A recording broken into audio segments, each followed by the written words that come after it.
If you ever felt stuck, stressed, or overwhelmed because things didn't go your way, didn't go the way you planned, this video is for you. Let's explore how letting go can actually bring you the things you want in your life. And not only that, but it will bring you a lot of peace and joy because you're not going to be stressing over things. You're not going to be overthinking or having this desperate energy around you, because desperate energy is just going to repel the things you want. I moved back to the States years ago. And when I came here, I started going to acting school and then starting to audition. And I remember a teacher was telling us constantly, when you enter the casting director's room, if you have that energy of desperation, you're going to repel them. They're going to feel it because we communicate on an energetic level. We don't need to say things and people can feel it. If you look in your life, I'm sure you can find millions of examples of like people that you didn't trust or didn't make you feel comfortable because there's something in their energy, in their aura that emanates that. So when you're desperate, the other person can feel that, even if you don't say anything, even if you're faking it. How many times we know people that are fake? They smile and they say the right things, but we don't trust them. They're fake because energy never lies. So here's one thing that I always love to say. When I really want something and I try to detach myself, I always say this quote, and I think it's by Seneca. If you love something, let it go.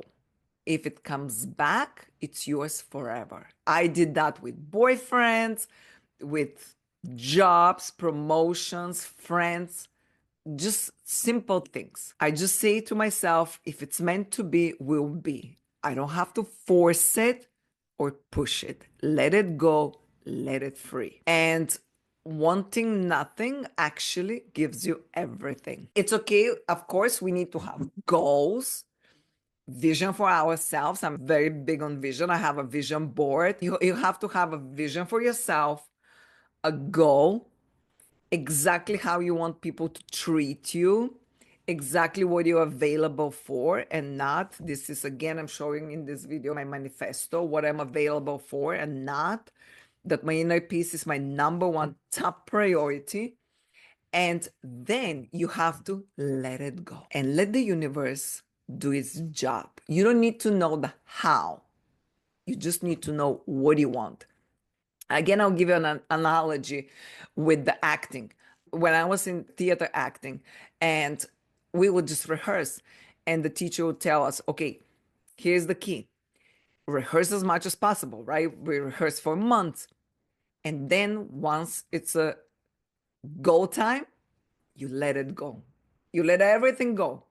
And it's the most scariest thing because you think, oh my gosh, I'm going to forget my lines. I'm going to forget all the techniques and everything. Let it go and trust yourself. And it's so hard. It's one of the hardest things that you can do, to just trust yourself and let it go. But let me tell you something. It's a muscle. It's a muscle to feel the fear and do it anyways. It's a muscle. So the more you do the things that you're fearful from, the more you're going to trust yourself, because it's faith over fear. Fear will run you to the ground. Fear will stop you, prevent you from living your best life now or ever. If you give in to fear, you will never learn to tolerate the discomfort of fear. And you'll never learn to take step forward because you will be waiting to be ready to not feel fear, to take a step forward. When you decide not to make a decision, that is a decision of itself. I'll say that again. When you decide not to make a decision on something, that is a decision of itself. So by not deciding, you're deciding something else. You're just deciding to stay stuck, to stay where you are, to stay with the person you are with and you're not happy with, to stay in that job that you're miserable and all that. Because it is a decision. Because you didn't polish that resume. You didn't set boundaries with the person you are with. You didn't join that dating website or whatever it is. And so it's very important to learn to tolerate discomfort of the fear, because there will be a discomfort, but it is a muscle. And so you can feel the fear and take steps forward and be detached from the outcome for whatever it's you're going towards. And I will go over how I do that. First, let me explain what detachment is and why it's important. So, what detachment from outcome means, it's releasing the need for a specific result and trusting that everything will unfold as it's meant to be. Why that is important? It's important because, like I said, clinging to things too tightly, to expectations, can lead to frustration, anxiety, self doubt, and most importantly, it will repel the things you're going for. Even like with money, imagine like a fist, tight fist. You have a sand, right? You have a sand in it, and you tighten your fist. The sand, what happens? Starts coming out between your fingers.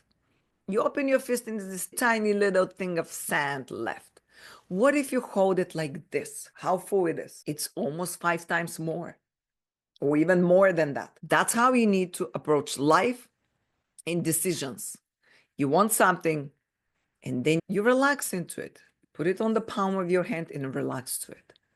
Don't hold it tight, because it's going to run away and you're going to repel it. It will be anxiety, frustration, and you're going to look back and be like, why didn't I enjoy my time? Because we don't know what will happen in life. Why I waited for that promotion? Why be miserable for 2 years at this job when you can simply say, I want the promotion, I'm working towards the promotion, here's how. I'll come early 30 minutes, leave later 30 minutes. I'll do this thing for my boss. I'll do this thing for my colleagues. I'll do daily this, weekly this, monthly this, yearly this. And then you let it go. That's it. And enjoy yourself while you do those things that lead to the promotion. When you detach, you free yourself to focus on what you can control, because you cannot control the person. You cannot control the outcome. You're going to run yourself miserable if you want to control the outcome of every situation you're in. The only thing we have control is our actions. Number 3, practices for detachment. Let's get into it. Number 1, focus on the journey, not the destination. We've heard this many times. It's just like sailing. You are not focused on getting to the Bahamas from Florida. You focus on while you're on the boat, on the journey. You don't want to invest a year into something like a promotion and then look back, like let's say you get the promotion, look back and be like, why was I so miserable? Why was I so stressed out over this thing? You want to enjoy yourself. Isn't that what life is about? You want to be in love with your life. I'm in love with my life. I'm so blessed, so grateful that I worked so hard on my mindset. And I reached a point in my life where I'm manifesting things left and right because I'm so able to detach. I have a vision, I have a goal, I work hard for it, but I'm able to let go. And I manifest things constantly. And I feel so good about myself because my number one priority is my inner peace. And I'm so in love with my life. And I want that for you because it feels beautiful. It feels amazing. And to be able to manifest things with ease. Not only that, enjoy while you manifest them, while you get there. So, one of the biggest shifts you can make is embracing the process rather than fixating on the result. Start by identifying what do you enjoy about the journey itself. For example, if you are working towards a promotion, focus on the skills you're gaining, the relationships you're building, the network you're building, the personal growth you're experiencing. Focus on those things. Don't focus on, I got to get the promotion. I got to get the promotion. No. While I'm getting the promotion, what can I do to enjoy myself? And this is very difficult because different things will give us different stresses, discomfort. For one, that might be the promotion, the job. For other people, might be the man in their life. So why it works? It works because we don't know what's going to happen in the future. And the only thing we have, it's our present moment, right? So by focusing on the present moment, we reduce the anxiety about the future. This also allows us to notice and celebrate the small wins that would otherwise be unnoticed. Compliment yourself, because that will also build self-trust and believing in yourself, and it will motivate you to do better. I'll be happy when I reach my goal. How many of us have been guilty of that? Me, certainly. When I get this job, then I'll be happy. When I get to make this much money, then I'll relax into it. Then I'll do this. Then I'll go for massage. This does not work. When we say, when this happens, then I'll be this. It never works. And we're giving our power away. The only thing we have is now. I'm proud of myself showing up at the gym. I'm proud of myself for eating nutritious food. I'm proud of myself for coming 30 minutes early to work and leaving 30 minutes late. I'm proud of myself for telling the guy, you know what? I already have scheduled something with my friends. I can't see you this weekend. This is the only thing you have control over. And start acknowledging the small wins. Number two, how we can start to detach. Number two is practice mindfulness. Okay. So mindfulness anchors us in the present moment, and that's why it's very important to do it, because we're focused on the moment now and not the future. Which future projection and anxiety, it comes all from the future, but we want to be in the now so we can detach.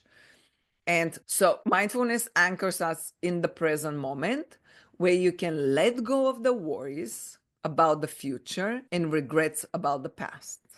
We all know past is the past, but some of us beat ourselves for a long time, years.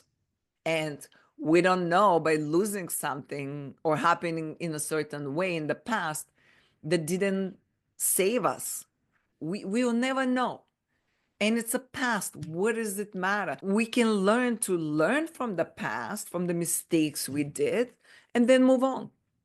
That's why it's very important to stay in the now. And mindfulness practices help us to do that. There are different meditation techniques. You can do walking, you can do while doing the dishes.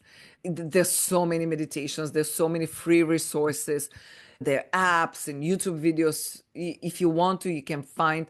So how to do it? Start with 5 to 10 minutes daily meditation, but you know what? 10 minutes might be too long. Sometimes 5 minutes is too long. You can start with 1 minute. You can start with 3 breaths. You can start with 1 breath. The important thing is to start. How to do meditation? Close your eyes, focus on your breath, and every time your mind wanders, don't beat yourself. It's about gently observing your thoughts without a judgment and letting them go. My favorite meditation is to listen to different sounds. I don't know why, but that really focuses me so much.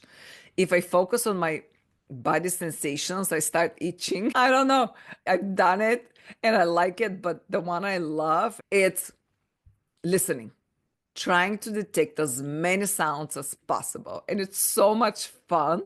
And you realize, oh my gosh, there's so many sounds. Like you realize how not present you are by start noticing all these things. I would say incorporate mindfulness in your daily activities. That's what I do. So one is the listening meditation. You can do walking. You can do eating. I love doing eating meditation, especially in the morning. And because mornings are quiet time for me, I have my own routine, a very short one. And so when I eat, I like to feel the texture, the smell, the temperature. I like to feel them while I'm eating. You can do that washing dishes. You feel the sensation on your hand, the texture of the gloves or the plate, the sponge, and all that. This is like a simple step to start. You don't have to do a sitting meditation, but while you do these activities, try to be mindful. You can do that while you're vacuuming. Why it works? So it trains the brain to stop spiraling and projecting into the future and going, what if? I should write this word, what if, and have a big red cross on it, because I'm guilty of that. Many times I'm like, oh my gosh, I want this to happen so bad. What if I let it go and it doesn't happen? I'll waste my time.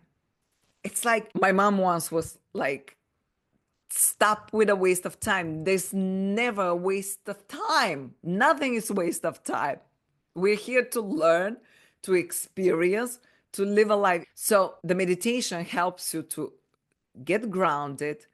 Instead of obsessing over the outcome, take a moment to breathe deeply and say, I trust that what is meant to be for me, it will come my way. That is a beautiful mantra.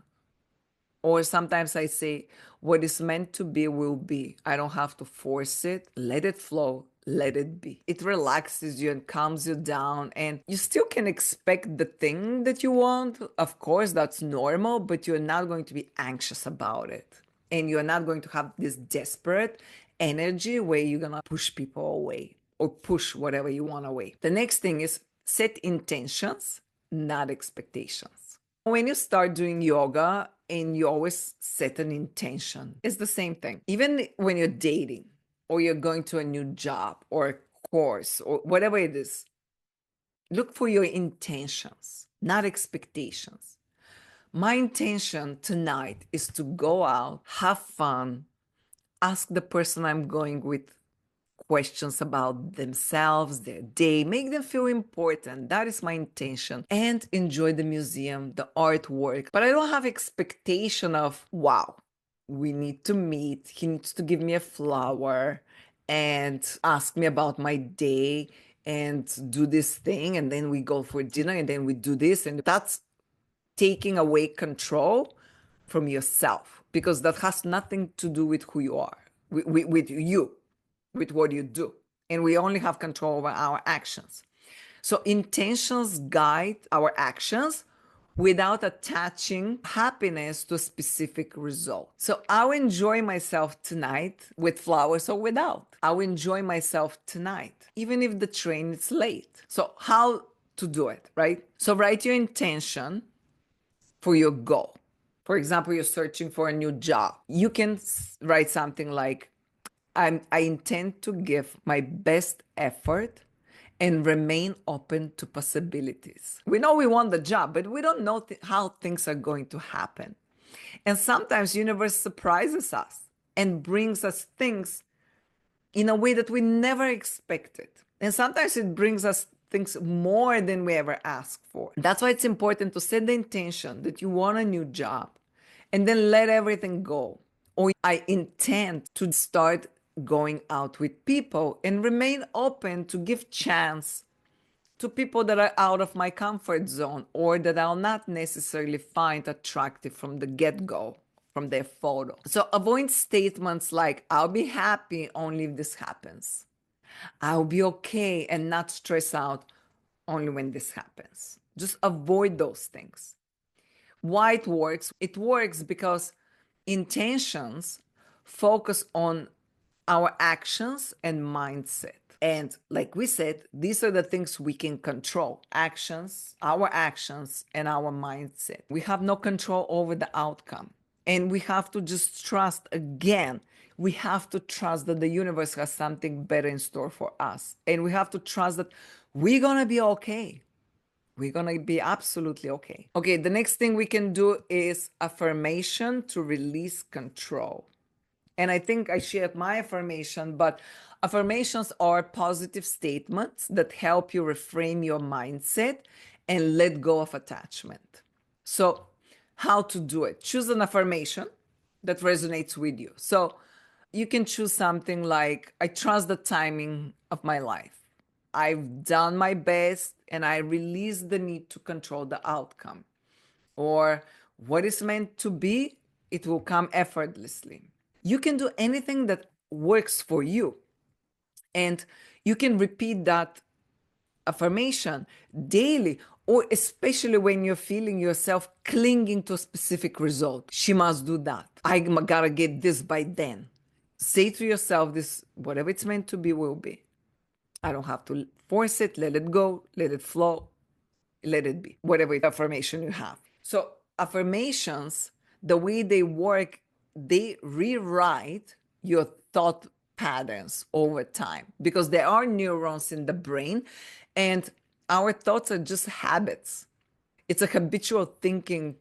When you state your affirmation, it rewrites your thought patterns over time. So your brain will be conditioned to think this way. And it will help you to shift from fear to faith. Always choose faith over fear. Example again is when feeling anxious about a project at work, pause and repeat. I've given my best effort. The rest, it's out of my hands. I trust universe to deliver the best results that it's meant for me. Next thing, gratitude for the present moment. I love gratitude. Gratitude changed my life. When I used to walk my son to school when he was little, we'll have gratitude walks and we'll just say things we're grateful for, very little things. It's a nice and fresh breezy day today or something like that. Those are not simple things, but we take them for granted. Nowadays I do gratitude journal, so I write it down or I just say it. I usually do it one thing that I want it to happen, but it's not happened yet. But I always state it as if it happened. So it can be something like, I'm so grateful that I do yoga daily, because actually I don't. Guilty. I skip here and there, but I want to do it daily because I used to do it daily and I love it. And so I'm so grateful that I have the time and the energy to do daily yoga. The second thing is something that already happened. So something you're grateful for. So I'm grateful for my health.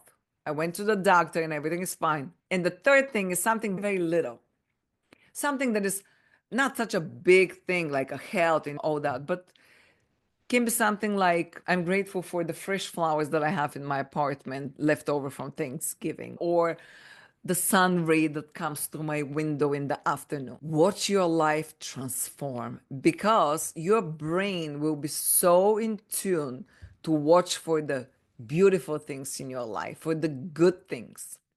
And because we're energy, where attention goes, energy flows, and we communicate energetic level, your life will transform because you're going to be attracting good things. Why? Because you will be feeling good. When you feel good, you attract good things. When you feel bad, like very often, if you look back, I'm sure you had examples like this, like something goes wrong, you're so upset, and then this happens and this breaks, and you're like, oh my gosh, what is happening right now? Everything goes wrong because you are in that state of mind. So the best thing when something goes wrong is get grounded, get centered, relax, so you don't attract more of that. Gratitude will help you with that. That is why it works. And because it brings the attention to the good things in life right now and reducing the need to chase future outcomes for happiness. Again, everything comes down to being in the present moment. What I can control now, only my actions and my mindset and my thoughts. And from our thoughts will come our actions. So first we need to learn to control our thoughts, to change our thoughts.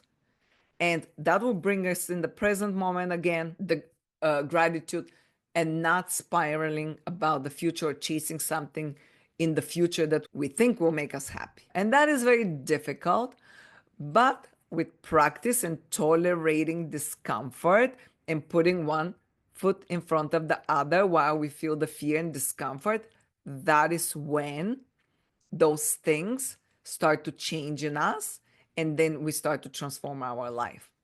By combining these practices, you will build a mindset of trust and inner peace, which are crucial. Inner peace should be the goal of every human being. Because from that place of inner peace and being grounded and centered, that is when you attract things. Not suppressing your emotions, but genuinely feeling peace from inside. Not suppressing emotions and faking you're calm. You will no longer feel like happiness is tied to a certain external outcome. Instead, you will find fulfillment in the now and trust that what is meant to be, it will come your way. Faith over fear. So detaching from outcomes, it's about focusing on the journey, practicing mindfulness, setting intentions instead of expectations, using affirmations, and cultivating gratitude. These practices help you stay grounded, be centered, and be open to all the amazing possibilities life has to offer. Let me know down in the comments. I'm really curious if you do any of this, or if you tried one of these things. I'm actually very curious to know, what is one thing this week you detached from and how that went. Like, were you able to detach it all the way through, or it was like for 5 minutes or for one day, and then you went back to worrying about the future, and were you able to bring it back to the present moment? Also, don't forget to like, subscribe, and share this video. I'll see you next time. And always remember, the most important relationship we have is with ourselves. So work on that. And I'll see you next time. Ciao.